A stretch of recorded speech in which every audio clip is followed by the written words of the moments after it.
కొన్ని రోజులు కరువు కొన్ని రోజులు అనేది రాజకీయాల్లో ఉన్న నానుడి. అయితే ఇప్పుడు కరువులో కొత్త కష్టాలు వచ్చి పడుతున్నాయట అక్కడి నేతలకు.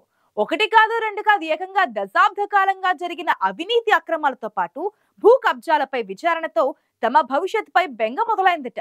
ఇంతకీ ఎవరా నేతలు? రానున్న రోజుల్లో ఏం జరగనుంది?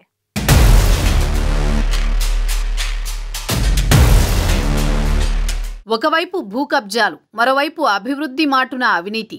నిన్న మొన్నటిదాకా కరీంనగర్లో ఇవి సర్వసాధారణమన్నట్టే నిరాటంకంగా జరిగిపోయాయి. కానీ ఇప్పుడు ఆ పాపాల్లో పాలు పంచుకున్న వారిపై ప్రభుత్వం కన్నెర చేస్తోంది. ఓవైపు భూ కబ్జాదారులపై పోలీసు శాఖ ఉక్కుపాదం మోపుతూ ఉండగా, ప్రభుత్వ పనుల్లో జరిగిన అవినీతిని వెలికితీసేందుకు జిల్లా అధికార యంత్రాంగం చర్యలు చేపట్టింది. కరీంనగర్ స్మార్ట్ సిటీ పనులపై ఫిర్యాదులు రావడంతో అవినీతి అక్రమాలపై అధికార యంత్రాంగం దృష్టి సారించింది. 5 సభ్యుల విచారణ కమిటీ వేయడంతో ఆ పాపాలు ఎవరి మెడకు చుట్టుకుంటాయోనని అందరిలో ఆసక్తి కనిపిస్తోంది.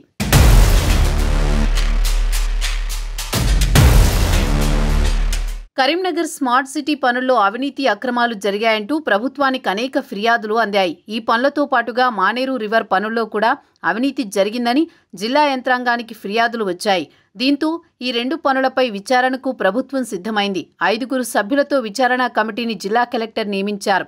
ఈ కమిటీలో additional collector, RDO, municipal commissioner, మరో 2 అధికారులు సభ్యులుగా ఉన్నారు. కరీంనగర్లో జరిగిన అభివృద్ధి పనుల్లో ఎలాంటి అవినీతి అక్రమాలు జరిగాయో ఈ కమిటీ విచారణ జరిపి నివేదిక ఇవ్వనుంది.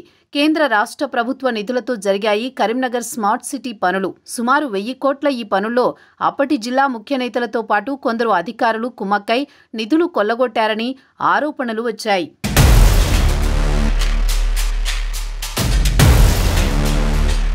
స్మార్ట్ సిటీ పనులపై ఆరోపణలు రావడంతో 2 నెలల క్రితం విజిలెన్స్ కమిటీ విచారణ నిర్వహించింది. ఈ నివేదిక ప్రభుత్వానికి అందినా గత ప్రభుత్వం దీనిపై ఎలాంటి చర్యలు తీసుకోలేదు.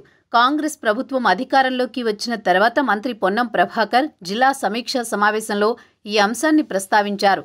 స్మార్ట్ సిటీ పనులతో పాటుగా మానేరు రివర్ ఫ్రంట్ పనుల్లో అక్రమాలని బయటకు తీయాలని అధికారులను ఆదేశించారు. దీంతో జిల్లా కలెక్టర్ విచారణ కమిటీని నియమించారు.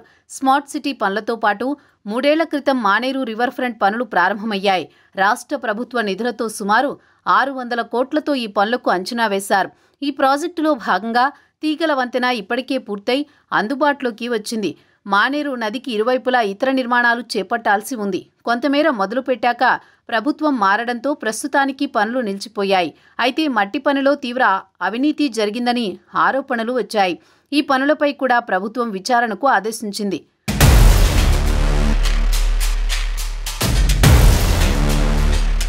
పాత అక్రమాలను తవ్వితీస్తున్నారు అధికారులు. ఆరోపణలు, విచారణల పర్వంతో కరీంనగర్ ఇప్పుడు హాట్ టాపిక్గా మారింది. ఓవైపు భూ కబ్జాదారులపై పోలీస్ శాఖ కఠిన చర్యలు తీసుకుంటూ ఉండగా, ఇప్పుడు జిల్లా యంత్రాంగం కూడా అభివృద్ధి పనుల మాటున అక్రమాలపై దృష్టి సారించింది. దీంతో ఈ విచారణలో ఎవరి అవినీతి ఎంత ఉందో, ఎవరెవరు పేర్లు బయటకు వస్తాయో అనే ఉత్కంఠ నెలకొంది.